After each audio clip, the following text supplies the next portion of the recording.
Hacia 1954 se inició en Uruguay una crisis económica que afectó también a las instituciones políticas.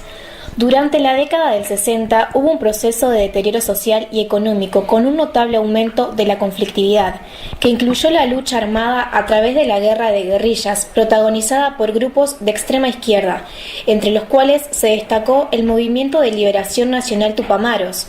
Las condiciones de represión política y social durante la presidencia de Pacheco Areco se agudizaron y sus medidas de gobierno fueron enfrentadas por organizaciones como la Convención Nacional de Trabajadores. Por esta época aparecieron grupos de extrema derecha, como el Escuadrón de la Muerte y la Juventud Uruguaya de Pie, JUP, cuyos objetivos eran los militantes sociales y políticos, generalmente de izquierda, contra quienes realizaron atentados que culminaron en algunos casos en el asesinato. Las Fuerzas Armadas fueron asumiendo un creciente protagonismo apolítico.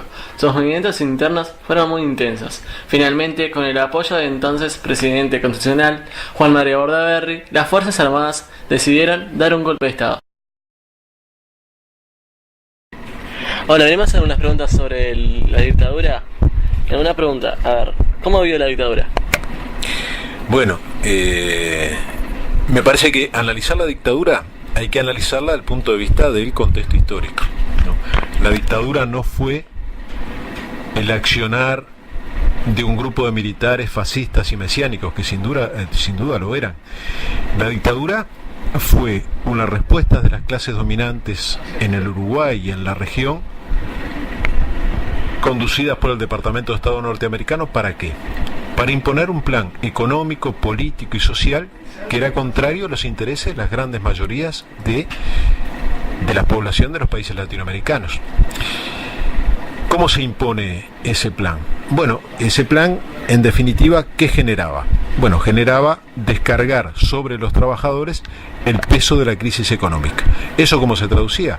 En rebaja de salarios, menos recursos para la educación, menos recursos para la vivienda, menos recursos para la salud, la imposibilidad de estudiar de grandes sectores, lo cual ¿qué provoca? Y provoca una resistencia de los pueblos de los países latinoamericanos. Esa resistencia que hizo, bueno, fue enfrentar ese proyecto, ese modelo económico.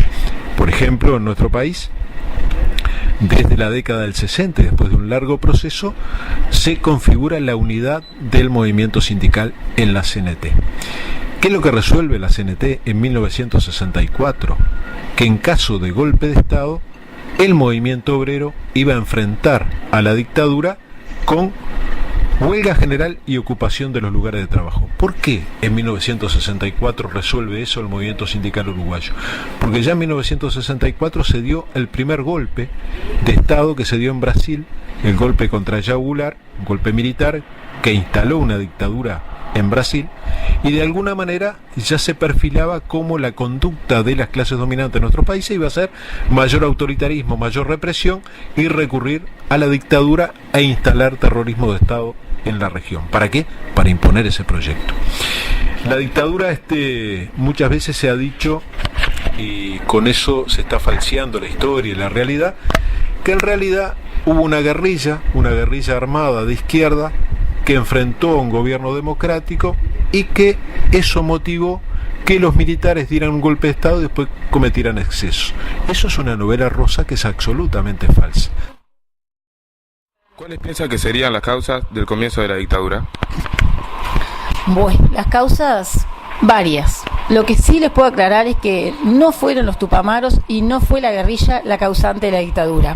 Eso es un error histórico. Cuando se dio el golpe de Estado y después la dictadura, ya toda la guerrilla estaba totalmente derrotada, estaban exiliados, muertos y presos los principales integrantes, así que esa no fue la causa. La causa venía ya de muchos años atrás y fue la violencia que se había dado, sí, el protagonismo que tomaron las Fuerzas Armadas en el gobierno de Pacheco, años antes del golpe de Estado, y también la crisis económica. En parte sí, el origen de la guerrilla contribuyó quizás a esa violencia que se dio en la sociedad, pero sobre todo fue el protagonismo de las Fuerzas Armadas y el vacío de poder que dejaron los políticos, que no supieron cómo actuar frente a las Fuerzas Armadas.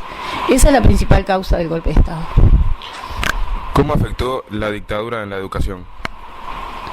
y afectó muchísimo, porque sobre todo la gente que estaba en ese momento en la educación fue en general destituida, exiliada o presa, y por lo tanto los cargos y digamos las clases y todo eso quedó en manos de gente que no estaba preparada para ese tipo de cosas, para la educación. Sobre todo los mandos, que fueron casi todos militares, y eso justamente provocó, digamos, un desastre en la educación, del que todavía no hemos podido salir. ¿Cómo vivió la dictadura? Bueno, la dictadura la viví muy chica. Digo, yo en el año del golpe de Estado tenía 5 años y la viví en el pueblo del interior, además, en Sarandí del Chi, Durazno, que nos llegaban muy pocas cosas de la dictadura. Por ejemplo, sabíamos que pasaba algo en Montevideo, que se había dado algo, que sí sabíamos del golpe de Estado, y nos íbamos enterando cuando alguno de los maestros conocidos, de los que nos daban clase, de los que trabajaban en las escuelas de allá, caía preso, se los llevaban preso, o no los veíamos más. Bueno, ahí sí nos enterábamos que era por los militares o que era por la dictadura, entonces esas cosas nos llegaban. Pero como era un pueblo chico y alejado de la capital, un poco, hasta que me vine a Montevideo en el 80, nos enterábamos apenas de lo que pasaba. ¿Cómo fue el 27 de junio de 1973? Desde el punto de vista político, desde el punto de vista social, o qué recuerdos tengo yo de eso, no sé. Del día. Del día. Mirá, en primera instancia fue un miércoles muy soleado, y fue un día precioso, donde nadie suponía que iba a haber un problema político el día anterior. Se sabía que había problemas con que se podían disolver las cámaras, pero no se preveía que fuera de esa forma. Yo cuando me levanté para ir al liceo, me encontré con que mi padre me dijo que bueno, que ese día no había clases, que se había suspendido porque había habido un golpe de Estado. Yo no entendía muy bien que era un golpe de Estado, y me explicó que era que el presidente había disuelto las cámaras, que las cámaras no estaban funcionando, ni el poder legislativo, ni los senadores ni diputados, y que por tanto el presidente asumía un carácter de dominio exclusivo del poder. Eso es prácticamente una dictadura, ¿no? Y fue un día en donde hubo mucho desconcierto, que la gente no sabía qué era lo que iba a pasar. Se comenzaron a organizar diferentes cosas, por ejemplo, los sindicatos comenzaron a reunirse para ver qué respuesta daban, lo mismo los estudiantes, la gente en general tratando de ver qué era lo que pasaba, ¿no? Y los políticos, muchos, sabiendo que se había generado un problema que iba a ser muy profundo, ya habían tomado diferentes posiciones. Algunos estaban de acuerdo, otros no estaban de acuerdo, incluso algunos ya habían empezado a irse del país.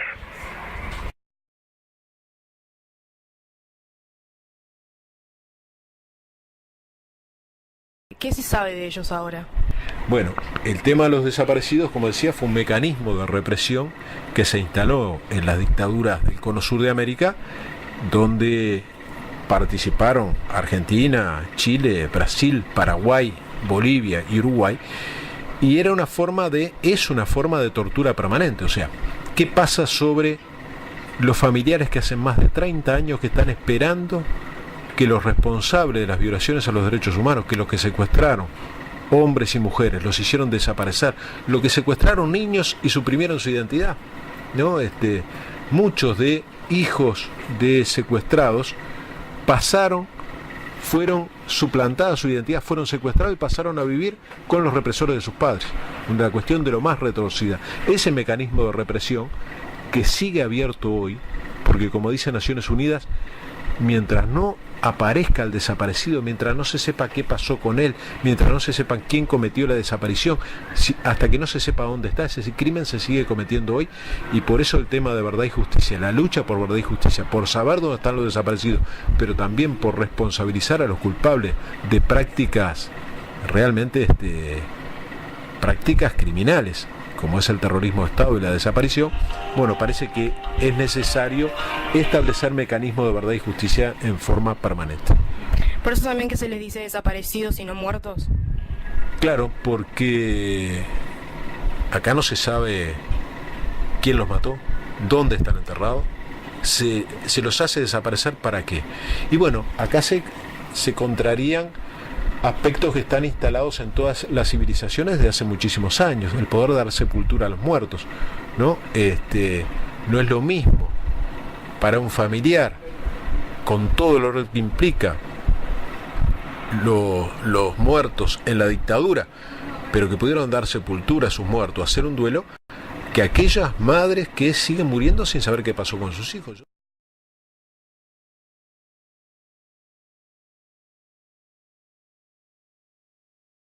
¿Cuántos años tenía cuando empezó la dictadura? Cuando la dictadura tenía 39.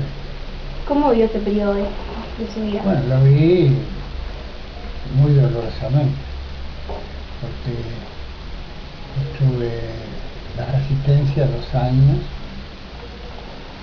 La resistencia es la persecución que estaba sufriendo, pero que no caía preso, me movía. Lo caí en diciembre del 75 y salí en libertad en febrero de 1985. ¿Qué secuelas le trajo el periodo de dictadura a su vida? Bueno, secuelas dolorosas por las heridas físicas, marcas, y todavía 10 años de vida civil, ¿sí? Con la separación de la familia, los hijos, ¿sí? Todo el dolor que eso supone. Según usted, ¿a causa de qué factores se dio la dictadura?